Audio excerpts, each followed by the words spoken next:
Assalamualaikum warahmatullahi wabarakatuh, Sobat Waza TV. Selamat malam. Hari ini saya bersama seorang praktisi hukum, yaitu Bapak Adiono MH.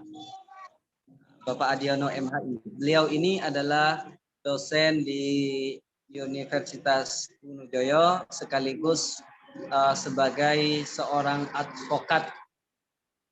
Dan saat ini beliau ini berada di Bangkalan. Assalamualaikum Bapak Adiono, apa kabar? Waalaikumsalam warahmatullahi wabarakatuh. Kabarnya baik, Pak Aziz, atau saya panggil Lora Aziz ya. Ini sekarang lagi sibuk apa Pak Adi? Alhamdulillah saat ini aktivitas yang paling saya ini sibuk ya, menyelesaikan revisi proposal disertasi. Oh Yang iya. pertama, yang kedua adalah menyelesaikan tugas penelitian, dan yang ketiga tugas klien yang diberikan oleh orang-orang kepada saya untuk menyelesaikan masalah. Oh gitu, ya. Mudah-mudahan proses disertasinya dimudahkan oleh Allah Subhanahu Wa Taala. Ini Amin, Pak Adi. ya Rabbal Alamin, amin. Saya melihat di era milenial ini, di mana orang-orang hidup dengan teknologi, dengan berbagai macam informasi, ternyata ada yang juga mengalami hal yang sangat signifikan, yaitu angka perceraian yang semakin banyak. Nah, menurut ini Pak Adi, sejauh ini di tahun 2012 ini berapa banyak kira-kira angka perceraian atau berapa banyak kasus yang Anda tangani pada tahun 2012 ini? Baik, sebelum saya menjawab yang saya tangani, saya mencoba membuka data dulu di Pengadilan Agama Bangkalan. Iya. Angka perkara ya, gugatan ya, karena gugatan itu di dalamnya ada gugatan cerai, permohonan cerai, kemudian ada gugatan waris dan gugatan yang lain. Tapi yang paling atau 90% itu adalah perceraian, sudah mencapai di atas angka 1.300. Tahun 2012. Tahun 2021. Oh, Saya ingat 2021 ya, betul. 2021 per November akhir. Sedangkan kasus yang saya tangani sendiri, saya tidak banyak di tahun 2021 ini karena konsentrasinya dalam menyelesaikan tugas S3 itu ya minimal 20-an yang saya pegang itu. Kalau tidak salah kurang lebih lah. Oh gitu. Dari sekian orang yang ditangani itu, usia berapa yang dominan itu? Usia perceraian. Usia perceraian yang paling banyak ya, yang paling dominan itu adalah di bawah usia 30. Ya, di bawah usia 30. Produktif masih mereka, jadi banyak tidak dalam. Dan faktor penyebabnya yang dominan itu apa saja kira-kira itu? Kalau ditanya faktor yang dominan dari masalah mereka adalah tentang percekcokan, jadi pertengkaran terus-menerus di rumah tangga tersebut. Itu yang paling dominan. Tentu pertengkaran terus-menerus itu disebabkan banyak faktor. Ada faktor media sosial karena sering main HP, ya. Oh gitu.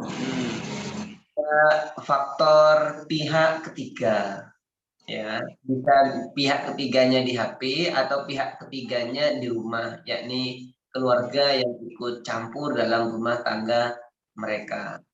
Iya, iya, iya, iya, iya. Dominan, dan masih banyak faktor yang lainnya seperti masalah ekonomi itu juga menjadi faktor, atau kalau di Bangkalan itu kan sering ditinggal merantau, ya. Kalau tinggal merantau itu kadang sampai 6 bulan, 1 tahun, itu rentan mereka apa namanya berpisah juga kalau imannya tidak kuat, karena kan di tanah rantau mereka mungkin melirik, ya, gadis atau cowok lain, di sini juga kadang dilirik oleh orang lain. Kalau usia pendidikan, artinya bagi mereka yang sudah sarjana, sudah dikatakan berpendidikan, apa juga ada yang apa namanya bercerai lah, berpisah? Ada, tapi itu sedikit. Oh, Jadi sedikit. faktor sedikit. Yang banyak itu adalah mereka yang pendidikannya SMP ke bawah. Banyak. Oh, iya, Tapi iya. kalau yang sudah sarjana atau S1 itu sedikit. Yang saya Sedikit. tahu itu sedikit. Artinya pendidikan itu mempengaruhi terhadap kedewasaan seseorang, kebijaksanaan seseorang, termasuk juga di dalam membina rumah tangga itu pendidikan juga ikut membantu, istilahnya membina keluarga yang bijak gitu berarti itu. Jadi pendidikan ini biar mereka matang dalam berkeluarga, apa namanya, tercapai, sehingga puncak kesabaran mereka menata rumah tangga itu ditata dengan baik. Karena intinya dalam rumah tangga itu supaya mereka tidak masuk, ya, ke pengadilan, tidak mengajukan gugatan atau permohonan cerai ke pengadilan, itu kalau salah satunya itu sabar dan memenuhi, ya, atau duduk di paling rendah, itu nggak mungkin, nggak mungkin satunya itu, ya, mengalah. Tapi karena mereka menganggap perbedaan pendapat telah fatal di antara mereka, akhirnya mereka melihat keburukan dari masing-masing pasangannya. Padahal kebaikannya itu jauh lebih besar. Jadi yang dilihat adalah kejelekan-kejelekan dari salah satu pasangan. Itu juga yang paling menyebabkan rumah tangga mereka hancur. Kalau ini kira-kira saran Bapak Adi ya sebagai akademisi juga sebagai advokat, saran agar kita ini dapat membina rumah tangga dengan langgeng itu apa kira-kira? Satu, tentu landasan beragama itu wajib kita lakukan.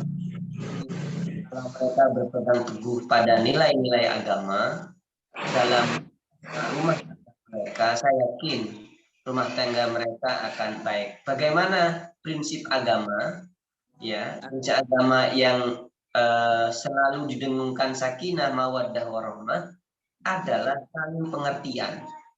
Jadi saling pengertian antara perbedaan sikap yang dimiliki oleh masing-masing pasangan.